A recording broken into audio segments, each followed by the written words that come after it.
Hello everyone. तो आज के इस वीडियो में हम लोग प्रश्नावली 3.2 का जो प्रश्न संख्या 6 है हम इन्हें सॉल्व करके सीखने वाले हैं। तो यहाँ पे हम अगर देखें प्रश्न संख्या 6 को, तो इनमें यह कहा गया है कि एक रैखिक समीकरण जो कि दिया हुआ है यहाँ पे 2x + 3y - 8 = 0 यह हमको दिया हुआ है, और दो चरों में हमको एक ऐसी और रैखिक समीकरण लिखनी है ताकि जो प्राप्त युग्म होगा यह इनका ज्यामितीय निरूपण जो है हमको यह 3 प्रकार का हमको कंडीशन दिया हुआ है, इस तीनों प्रकार से यह होगा। तो पहला यहाँ पे देखें तो प्रतिच्छेद करता हुआ होना चाहिए, जो दूसरा है यह समांतर होना चाहिए, और तीसरा यहाँ पे संपाती होना चाहिए। तो हम इनको सॉल्व करके सीखते हैं। सबसे पहले यहाँ पे हम क्या करते हैं, जो दिया हुआ समीकरण है हम इनको यह लिख लेते हैं। तो दिया हुआ है हमको यहाँ पे 2x + 3y - 8 = 0। तो अब यहाँ पे अगर देखें जो प्रश्न संख्या 6 का 1 है, इनमें हमको चाहिए समीकरण युग्म जो कि आपस में क्या कर रही है, प्रतिच्छेद कर रही है। तो जो कि हमको पता है कि अगर कोई भी समीकरण युग्म, कोई भी दो समीकरण युग्म आपस में प्रतिच्छेद तभी करती है जब उन दोनों समीकरण युग्म में a1/a2 जो है यह बराबर नहीं होता है किनके, तो b1/b2 के। सेम इसी कंडीशन का हम लोग यूज करेंगे यहाँ पे। तो चूंकि यहाँ पे जो रेखाएं हैं वो क्या करेगी, आपस में प्रतिच्छेद करेगी। तो प्रतिच्छेद करने के लिए यहाँ पे क्या होना चाहिए, जो a1/a2 है यह बराबर नहीं होना चाहिए किनके, तो b1/b2 के। अतः हम इस प्रकार का कोई भी एक एग्जाम्पल ले सकते हैं। तो इस केस में हमने एक एग्जाम्पल लिया हुआ है x + 2y - 6 = 0। तो यहाँ पे अगर देखिए जो a1/a2 है तो a का वैल्यू हो जाएगा यहाँ पे 2 और a2 का वैल्यू हो जाएगा 1, यानी कि 2/1 जो है यह बराबर नहीं होगा किनके, तो b1 है 3 बट्टे जो b2 है कितने के बराबर, तो 2 के बराबर। तो चूंकि यह आपस में बराबर नहीं है तो अतः यह जो समीकरण युग्म है यह हमने एक ऐसा समीकरण युग्म का एग्जाम्पल लिया है जो कि आपस में क्या करेगी, प्रतिच्छेद करती हुई रेखाएं होंगी।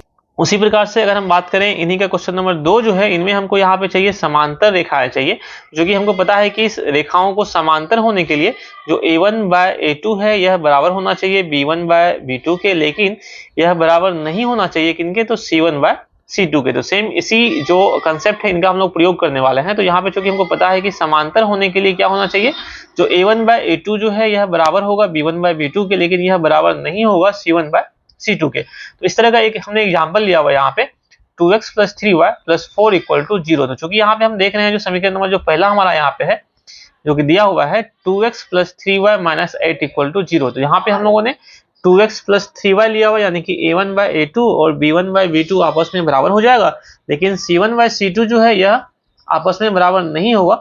इसलिए यह क्या हो जाएगा, एक इस तरह का जो समीकरण युग्म हो जाएगा जो कि आपस में क्या होगा, समांतर हो जाएगा। उसी प्रकार से अगर हम बात करें तीसरे जो समीकरण युग्म है इनकी, तो यहाँ पे हमको संपाती रेखाएं चाहिए, और हमको पता है कि संपाती होने के लिए ये तीनों के तीनों जो अनुपातिक राशि है यह आपस में क्या होना चाहिए, है ना, बराबर होना चाहिए। तो सेम उसी प्रकार का हम क्या करेंगे, एक एग्जाम्पल ले लेंगे। तो चूंकि हमको पता है कि a1/a2 बराबर होना चाहिए b1/b2 के, और यह भी बराबर होना चाहिए c1/c2 के। तो इस तरह का एक एग्जाम्पल मैंने यहाँ पे लिया हुआ है 4x + 6y - 16 = 0। तो जो कि हम इनको अगर हम कंपेयर करेंगे तो यहाँ पे हमको दिया हुआ है 2x + 3y - 8 = 0। तो 2/4 जो है यह इक्वल टू हो जाएगा यहाँ पे कितने के बराबर, 3/6 के बराबर, और यह बराबर हो जाएगा यहाँ पे माइनस में 8/16, यानी कि सभी का जो वैल्यू है यह कितने के बराबर में आएगा, 1/2 के बराबर में आ जाएगा। अतः चूंकि यह तीनों के तीनों आपस में क्या हो रहे हैं, समान हो रहे हैं, बराबर हो रहे हैं, चूंकि यहाँ पे माइनस है।